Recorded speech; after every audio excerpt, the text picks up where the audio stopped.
With Origins right around the corner, having a good team beforehand is going to be important. Well, there's a lot of speculation about what to pick up, but I'm going to show you a team that will be playable now and will be able to be worth it in the future. We're going to cover a triple aqua team, so if you're new to the channel, make sure to subscribe. I'm Blacked Out from Player vs. Meta, and let's get right into this video.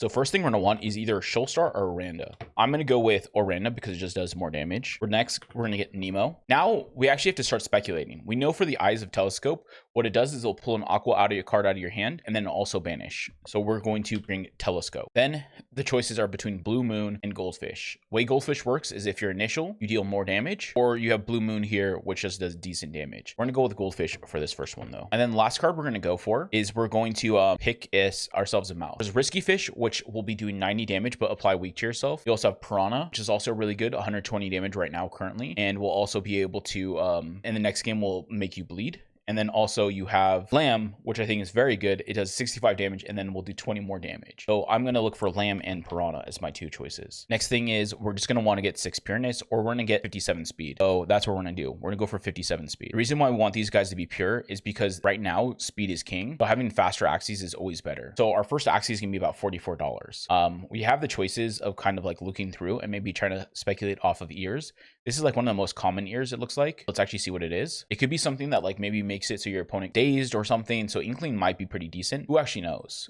Same thing with Sea Slug. Sea Slug may actually spawn a minion, could be pretty useful. And then the last one is Bubble Maker, which from what it was saying was something about adding bubbles to your hand. Who knows? If you just want to, just get the cheapest one. So our first Axie here is $43. For our second Axie, we're going to end up changing our Oranda out to Lamb or to Babylonia. We're also going to drop Telescope because we only want one with Telescope anyways. It doesn't matter if they both have Telescope. So here we go. $38 for this guy that has Goldfish and Lamb. He's also a Zero Breed, which is actually really nice. And he has Babylonia here as well. So the way you're going to want to line this guy up, you're going to want to line him on the closer side. I'll show you that once we get into game. Babylonia gives you 50 shield. It's just an extra bonus shield and deals 100% damage if attacking an idle target. For our last Axie, we're going to want Koi. We're going to want any pretty much mouth card you can choose. So Risky Fish, Piranha, and Lamb are all good choices. We're going to want something like Balloon, Tri-Feather, and then we're going to want it to be 5 out of 6. So something like here for $28 with Tri-Feather is pretty good. You can also go with something a little bit more expensive, $41 for Balloon, but we have Shoalstar, which is a range card. Tri-Feather, the only reason we want it is so you have a 0 cost card as well. The thing is with Balloon though, you can end up fearing your opponent's Axies, which could be really nice. So we're just going to look at the Balloon Axie. So Balloon does the 0 cost card, does 40 damage and applies fear. The way this works is if you're attacking first, you can apply fear. If they attack you, you end up getting feared and you can't play any cards for the rest of the turn. You have Shoalstar, which does 15 damage, 15 shield, cannot enter last stand if this card brings its HP to 0. Risky Fish does 105 damage, 25 shield, apply attack up when attacking a plant, reptile, and dusk Axie. You also have Koi, which does 110 damage, 30 shield, apply speed plus this Axie for 2 rounds when combined with another aquatic class card. So I really like this Axie, and the whole team costs us about $120. That's really budget and also will be very good for V3. There's also some different parts you can switch in and out as well. You can like maybe drop a little bit of speed if you want to, but remember speed right now is king, so having 57 speed will be able to bring your MMR higher. Also, one alternative you can run to an Axie like this is if you run one with double an enemy. So instead of running the double Nemo, you're going to run Nemo, an enemy, and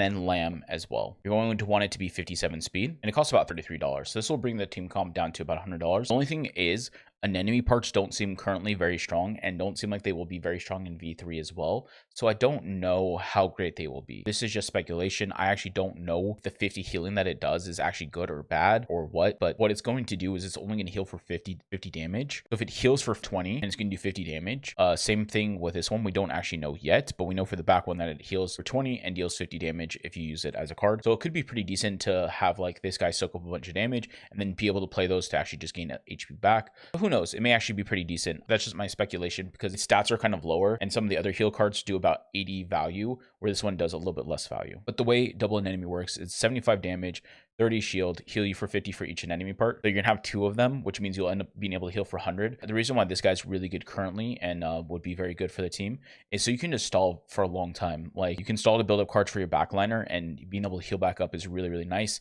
And then you just want to run the one with Babylonia. So this would be your team. So you'd run this guy with this guy and then the Babylonia one. Like now I'm going to show you how to line up the comp in game. The way you're going to want to line up the comp is you're going to want to have a 50-50 split. If you are running the anemone or if you are running the blue moon, you're going to want to be in solo. So the anemone or blue moon will sit here. The one with Babylonia / shell jab will be on this side. And then the last Axie, you're going to want behind it. We're going to want like this. This way, it's a 50-50. If your opponent has Axies lined up down the middle, you'll have a 50-50 chance which Axie it will hit. And then from there on, the rest of the Axies, depending on the side, it will target whichever side the Axies are on. This is really nice because it means that your opponent may not end up hitting the right Axie they want to, and you're able to heal back up if you're running the anemone. And if you're not, just you have goldfishes and other things to be able to speed yourself up. Remember that the way you're going to want to play is you're going to want to use your cards whenever you think your opponent's going to attack into you, and then go full aggressive. Also save your backline cards as much as possible so you have a lot of energy and you can use your backliner to finish out the game. That's the whole point of your backliner, is to be able to koi and speed yourself up over faster than birds, be able to speed yourself up over beast as well as reptiles. Pretty much you want to be able to use your backliner to be as a finisher, while the first two Axies are there to close out early attacks on your opponent's Axies. This comp will be able to hit you around 2k MMR. It's going to struggle against pretty much your plant comps, anything that runs reptiles. Those are going to be harder for you to beat, but if you play it properly, you still can definitely beat them. So hopefully this comp will be helpful. And also, I think it's going to be very good for V3 because triple aqua seems really strong with Koi Tail doing 120 damage per aqua card and then plus 50 more for every aqua you have on your team. Also, Nemo's, where it does is gives you an energy and draws you a card. Really nice. It just all around, these Axies seem like they're going to be very nice for V3 and also very cheap budget team right now. So it's a way to earn yourself SOP currently if you don't have a team yet, or another team to add into your repertoire if you have like a team that you're struggling with. Hopefully you find this video helpful. If you do, please like, subscribe, and I will see you guys in the next one.